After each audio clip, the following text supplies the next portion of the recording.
Well, thank you everybody for being here today. I'm Mike Cooper with Planning and Building Services. Joining me is Ron Bell, our Chief Official for Building Services. And we're here to provide yet another exciting announcement for the City of Sioux Falls. This is the week of big announcements, and we have one more today that we think is pretty substantial. For the fourth year in a row, the City of Sioux Falls will be setting a new record for building valuation based on our permits. Yes. It doesn't seem like it's been another year since we announced the third record year. But in going back in our building permit records, we talked about that today, we're not aware that we've ever in the history of Sioux Falls done this before. So this is new territory for the City of Sioux Falls in many, many ways. And we want to start out today by letting Ron walk through with you some of the significant numbers, what they mean, and give you a little idea of how we set this new record for 2016. So Ron? Thank you. Before we talk about records, we talk about the number of permits that we've issued. This year we're back to normal amounts of permits. We're going to be right around 7,400, 7,500 building permits that were issued. You compare that to last year, it was 12,000, and the year before that was 14,000. Well, that was all the reshingle permits that we were issuing after the hailstorm. So we're back to issuing about 1,200 reshingle permits. It puts us back to the numbers for actual permits that are issued. But you can see that I think that we had 690 up there, and that we cut off the numbers yesterday at noon. Well, since then, I think we've issued another $2.5 million. So the total valuation as of right now is $692.5 million, and that compares to $676 million back in 2015. So we're probably looking at a 2 to 3% increase in construction valuations. And what's really amazing is, if you take a look at this chart, is that there's 62 construction projects that are over $1 million.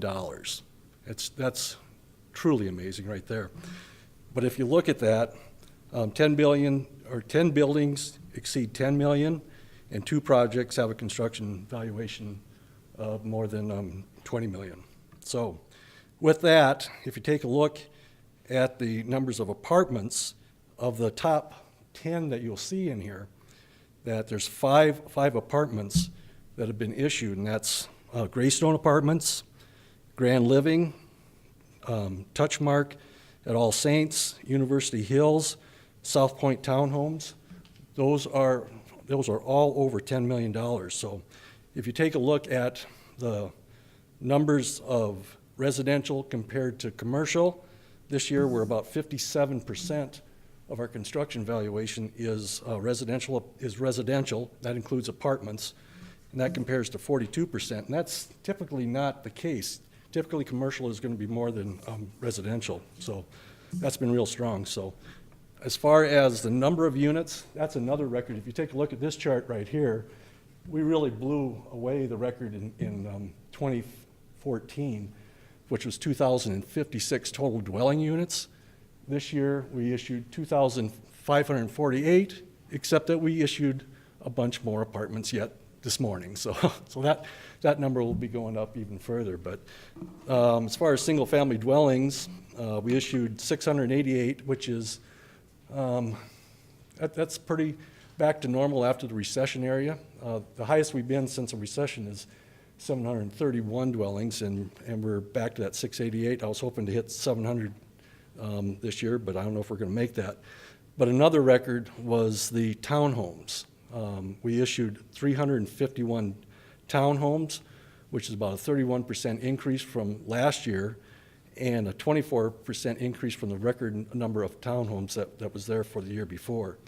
Then with multifamily, is just unbelievable. As far as apartments, we did 1,097 apartments, but then you had Touchstone and Grand Living, which is basically apartments. It's independent living, assisted living. There was 286 units that was issued with that.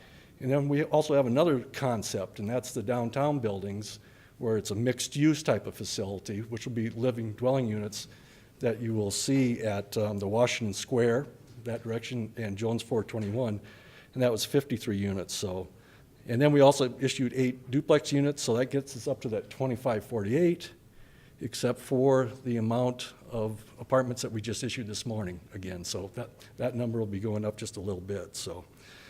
So basically, those are the 2 real highlights of the records, not only the construction valuation, but the amount of dwelling units that have been built here in this town. You know, every year that we announce this, we have been asked, why is Sioux Falls growing? Why are people investing in Sioux Falls? You know, we have a great quality of life. We have employment opportunities. We have all the things that a great community needs to attract investors and development opportunities. And that's why these numbers are so significant. And every year that we're up here announcing the record, it is a little bit of a surprise to us, even inside City Hall, to see how grand these numbers are. Particularly this year with the multifamily development. For 2016, setting a new record for the number of apartments and overall the number of dwelling units. About the middle of January, and I'm not going to spill the beans on that one, but we'll be coming back here in the middle of January to give you an update on our population and some new demographics, again, based on these numbers that we're still processing for 2016. But looking into the future, Sioux Falls is a great place to invest. And for 2017, we already know, yesterday we had a great announcement of more multifamily development for next year. We're already talking to people about opportunities next year for apartments, for single family. We know there's going to continue to be investments next year for retail, for manufacturing, and for downtown development. So we're still very, very optimistic that 2017 is going to be a good year for development activity in Sioux Falls. But more about that later on into 2017. But for today, we're extremely excited about this announcement of 4 years in a row